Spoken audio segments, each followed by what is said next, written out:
चंडीगढ़ से विस्तार पूर्वक घोषणा पत्र जारी करेगी कांग्रेस। ये बड़ी जानकारी आपको दे दें। हरियाणा विधानसभा चुनाव के लिए घोषणा पत्र कांग्रेस की तरफ से जारी होगा। चंडीगढ़ स्थित पार्टी कार्यालय से मैनिफेस्टो पार्टी जो है वो जारी करेगी। इसके साथ ही आपको बता दें कि कांग्रेस के कई वरिष्ठ नेता मौजूद रहेंगे इस दौरान। 18 सितंबर को दिल्ली दफ्तर से 7 गारंटी जारी की गई थी। 18 सितंबर को 7 गारंटी जारी की थी कांग्रेस ने। दिल्ली दफ्तर से ये गारंटीज जो हैं वो जारी हुई थी। और अब आपको बता दें कि चंडीगढ़ स्थित पार्टी कार्यालय से कांग्रेस जो है अपना मैनिफेस्टो जारी करेगी और विस्तार पूर्वक घोषणा पत्र जो है जारी होगा। 7 वादे हैं, पक्के इरादे हैं।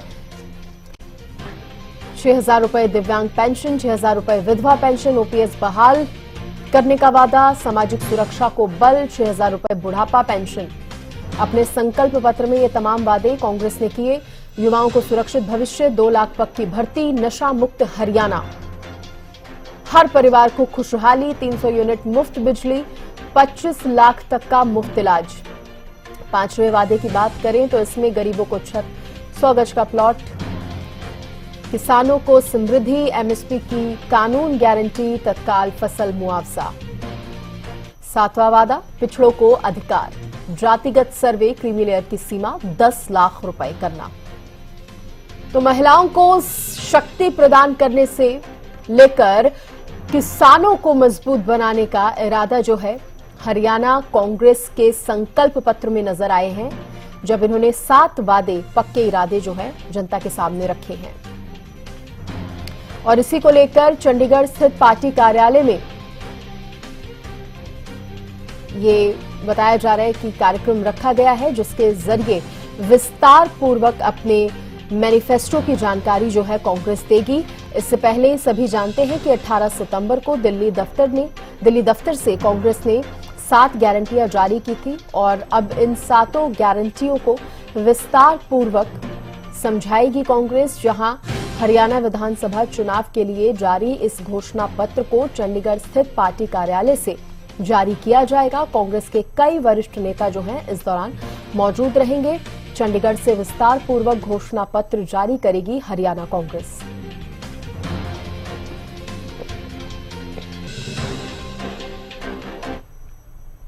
देखिए, इस खबर पर ज्यादा बातचीत करने के लिए बीजेपी की प्रवक्ता नेहा धवन जी मेरे साथ जुड़ गई हैं। नेहा धवन जी, स्वागत है आपका हरियाणा न्यूज पर। और जिस तरह से 8 सितंबर को दिल्ली दफ्तर से 7 गारंटियां कांग्रेस ने जारी की थी, अब बात करें तो चंडीगढ़ से भी विस्तार पूर्वक तरीके से, यानी कि पूरी डिटेल के साथ अपना घोषणा पत्र जो है हरियाणा कांग्रेस जारी करने जा रही है। किस तरह से आप देख रहे हैं इसे? इसमें कांग्रेस पार्टी जो है वो बहुत पीछे चल रही है। आप देखिए, जब प्रत्याशियों की लिस्ट जारी करनी थी तब 32 नामों को भेजा। कह रहे थे कि हम 90 के 90 हलकों पर बिल्कुल तैयार हैं, लेकिन जारी करते हुए एकदम कंफ्यूज, एकदम फेल और 32 ही लोगों को चयनित कर पाए। आखिरी दिन तक भी इनकी लिस्ट जारी होती रही। उसके बाद घोषणा पत्र के नाम पर हमारे संकल्प पत्र आने से एक दिन पहले अपनी 7 घोषणाओं को इन्होंने पब्लिक किया। लेकिन 7 घोषणाओं की बदौलत क्या हरियाणा प्रदेश की जो जन कल्याणकारी नीतियां हैं या हरियाणा प्रदेश को विकास के मार्ग पर जहां लेकर जाना है, क्या आपको ये बात आपको उचित लगती है? ये बात कि केवल 7 घोषणाओं पर पूरे 5 वर्षों की हरियाणा प्रदेश की सरकार की रूपरेखा को ये 7 घोषणाओं में तय करेंगे। अब जब इन्होंने देखा कि लगभग 250 से ऊपर संकल्प पत्र हम संकल्प लिए हैं हरियाणा प्रदेश में, क्योंकि 190 संकल्प हमारे थे 2014 के चुनाव से पहले, 265 हमारे संकल्प थे 2019 के चुनाव से पहले, और पत्र है उसमें भी मोर देन 250 वादे जो है संकल्प हम लेकर आए हैं जिनको हम पूरा करेंगे, और पिछले संकल्पों को 100% पूरा किया। इस दबाव में आकर, इस डर से कांग्रेस पार्टी अपनी 7 घोषणाओं को छोड़कर अब अपने घोषणा पत्र को ला रही है। लेकिन ये बहुत ही डरपोक वाली मुझे स्थिति दिख रही है, क्योंकि दबाव में कांग्रेस है। उनको दिख रहा है कि तीसरी बार भारतीय सरकार बन रही है, और जिस तरह के संकल्पों को हम अपने संकल्प पत्र में लेकर आए हैं, जो ये कॉपी करने की जो ब्लेम है, वो ब्लेम गेम खेलने की इनकी आदत है, जो हमारे साथ खेल रहे थे। मुझे कि हमारे संकल्प पत्र की नकल उतारने का काम अब कांग्रेस पार्टी करेगी। आप कह रहे हैं कि आपके संकल्प पत्र को नकल करने का काम कांग्रेस करेगी, लेकिन आप भी जानती हैं नेहा जी, कांग्रेस ने आपसे पहले अपनी 7 गारंटियां ये जारी की। हालांकि आप ये सवाल पूछ रहे हैं कि प्रदेश में जो 5 साल का कार्यकाल रहेगा, अगर कांग्रेस जीतती है तो क्या उसकी रूपरेखा इन 7 गारंटियों में आ जाती है। लेकिन इन 7 गारंटियों का ही जिक्र करते हुए कांग्रेस ये पूछ रही है कि हमारी ही गारंटीज को या हमारे ही घोषणा पत्र को कहीं ना कहीं बीजेपी ने कॉपी किया है। इस तरह के आरोप भी बीजेपी पर लगे। लाइन में जवाब है, एक ही लाइन में जवाब है। गारंटी शब्द कहाँ से लिया? राहुल जी की गारंटी को तो पूरा देश भर ही नहीं मान रहा है, ना ही राहुल जी की गारंटी कभी शब्द इस्तेमाल हुआ। गारंटी मोदी जी की थी और मोदी जी की गारंटी 2014 में चली, 19 में चली, 24 में भी चलेगी। ये गारंटी शब्द इन्होंने हमसे बोरो किया। जब हमने 24 फसलों पर एमएसपी देने की बात अनाउंस कर दी माननीय नायब सिंह सैनी जी ने, उसके बाद हमने इसको संकल्प पत्र में लाया कि हम आगे 5 वर्षों में भी जारी रखेंगे। ये क्या कह रहे हैं कि हम एमएसपी से ज्यादा पैसे देंगे, हम एमएसपी से ज्यादा खरीद करेंगे। आप देखिए कॉपी किसने किया है। और सबसे महत्वपूर्ण बात, 500 रुपए का सिलेंडर देने की बात हम अनाउंस कर चुके हैं। तो कॉपी किसने किया है ये तो जनता तय करने वाली है और आप तय करिए। आप तो इतने सजग जर्नलिस्ट हैं, आपको तो ये बात समझ आनी चाहिए, आती भी होगी कि पहले हम जो चीज अनाउंस कर चुके हैं वो आप अपने घोषणा पत्र में ला रहे हैं। एमएसपी दे नहीं पाए, एमएसपी पे एक फसल खरीद नहीं पाए, एमएसपी से ज्यादा अमाउंट देने की बात घोषणा पत्र में लिख रहे हैं। ये कहाँ न्याय संगत बात लगती है और कहाँ तक ये पूरा करेंगे? इनसे पूछिए सवाल कि 51 वर्षों की आपने केंद्र में सरकार चलाई, हरियाणा में आपने इतने वर्षों तक सरकार चलाई, एक भी फसल, एक बार की फसल भी आपने एमएसपी पे खरीदी है? तो मुझे टाइम, डेट और मंथ बता दें कि कौन से सन में किस तारीख को एमएसपी पर खरीदी। लेकिन किसानों को लेकर देखिए आप कांग्रेस पर सवाल उठा रहे हैं नेहा जी, कांग्रेस भी बीजेपी पर खूब सवाल उठाती है। ये तक कहा गया कि जब चुनाव बेहद नजदीक आ गए तब जाकर तुरंत एक के बाद एक घोषणाएं हुई, उनको लेकर भी कांग्रेस ने कहीं ना कहीं बीजेपी पर सवालिया निशान खड़े किए।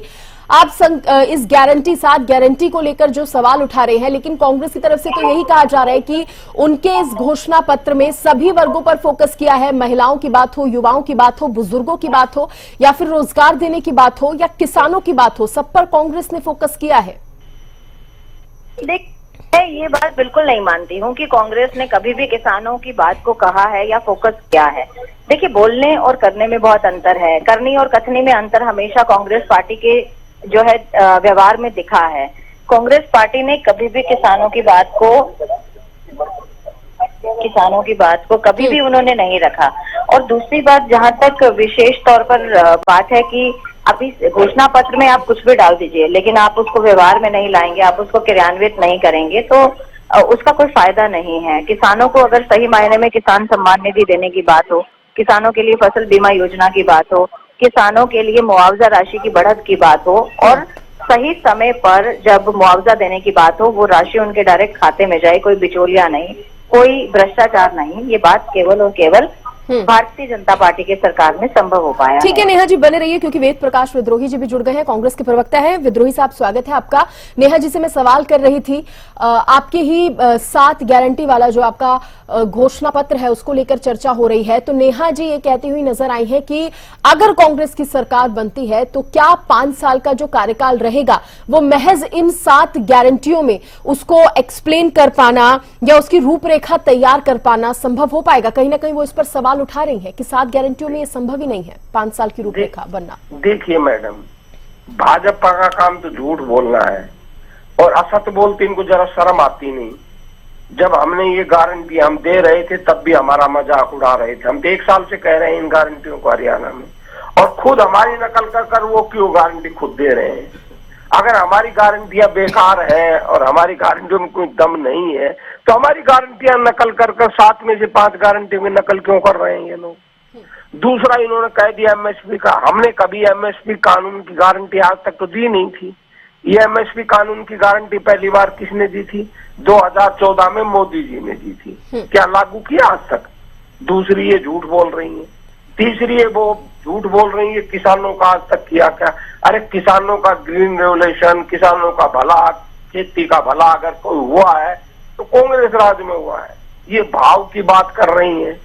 जितनी फसलें हरियाणा के अंदर या देश के अंदर जो खरीदी जाती थी, आप केंद्र सरकार का रिकॉर्ड उठाकर देख लीजिए, वो की वो फसलें, वो के भाव आज भी मिल रहे हैं, पहले भी मिलते थे। पहले भी 6% किसानों के अनाज खरीदा जाता था, आज भी खरीदा जाता है। ये उन्हीं फसलों के भाव दे रहे हैं एमएसपी के जो हम दिया करते थे। बात ये झूठ बोलते हैं, कहते हैं हम भावांतर योजना के तहत देते हैं, कुछ थोड़ा सा पैसा दे देते हैं, झूठ बोलते हैं। ये कहते हैं कि हमने मुआवजा फसल का नहीं दिया। अब इनको झूठ बोलते शर्म तो आती नहीं, आंकड़े इनको पता नहीं। जब ओम प्रकाश चौटाला जी की सरकार थी, जब हरियाणा में 2000 रुपए प्रति एकड़ मुआवजा मिलता था, हमने 10,000 रुपए प्रति एकड़ मुआवजा दिया, अर्थात हमने 500 गुना ज्यादा बढ़ाया। और इन्होंने 10,000 से 15,000 किया, अर्थात इन्होंने 50% ज्यादा बढ़ाया। जब तक इन्होंने घोषणा नहीं की थी तब तक ये कहते रहे कि हम हेलो जी जी एक मिनट मैडम, हेलो आप जोड़ो भाई जी। विद्रोही साहब आप बात पूरी कीजिए, आपकी आवाज मिल रही है। मैडम सुनिए, फिर मैं दूसरे पे जा रहा हूँ मैडम, मेरे पास टाइम नहीं। फिर जब तक नहीं, चलिए ठीक है विद्रोही साहब, चलिए बहुत शुक्रिया आपका जानकारी, माफ कीजिएगा, बातचीत करने के लिए। और नेहा धवन जी का भी बहुत शुक्रिया बातचीत करने के लिए। तो देखिए एक बार फिर से आपको बता दें कि 18 सितंबर को जहां दिल्ली दफ्तर से 7 गारंटियां कांग्रेस ने जारी की थी, 7 गारंटियों वाला अपना घोषणा पत्र कांग्रेस ने जारी किया था। अब कल हरियाणा विधानसभा चुनाव के लिए ये घोषणा पत्र जो है चंडीगढ़ स्थित पार्टी कार्यालय से इसको जारी करेगी। विस्तार पूर्वक यहां पर जानकारी जो है कांग्रेस की तरफ से दी जाएगी। और इसी को लेकर जब चर्चा कांग्रेस और बीजेपी प्रवक्ताओं से हो रही थी तो कहीं ना कहीं एक दूसरे पर निशाना साधते नजर आए। और हालांकि दोनों ही पार्टियों की तरफ से अपने अपने घोषणा पत्र, अपने अपने मैनिफेस्टो जारी कर दिए गए हैं, लेकिन जनता पर किसके मैनिफेस्टो ज्यादा इंपैक्ट डालते हैं ये आने वाला वक्त ही बताएगा।